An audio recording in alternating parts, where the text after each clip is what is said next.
So, you signed up for analytics and GSC. Now you're saying to yourself, how do I actually use Google Search Console for SEO? No worries.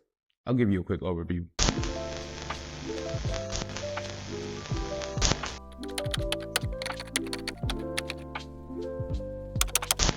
Most teams open Search Console, stare at the traffic graphs, feel something about it, and close the tab. That isn't analysis, that's a mood ring. The graph is the least useful thing in the tool. Everything that changes your rankings is sitting one filter away. This is the only first-party search data that you own, and it does 4 jobs really well. Let me take them in order. Let's start with striking distance.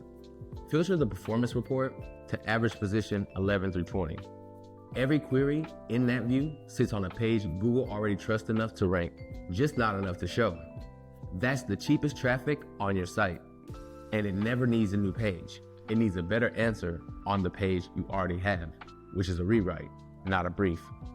Then look for decay. Compare the last 3 months against the previous period and sort by clicks lost. Content rarely falls off a cliff.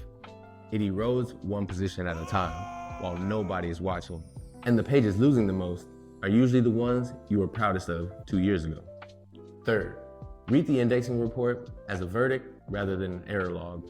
Crawled and not indexed means Google read the page and passed on it. Discovered and not indexed means GSC didn't think the page was worth crawling. 2 different problems, 2 different fixes. Last but not least, I need you to open the links report. It's free, it comes from Google's own link graph, and the anchor text column tells you what the web thinks you're about. If that doesn't match what you sell, you've got a positioning problem wearing an SEO costume.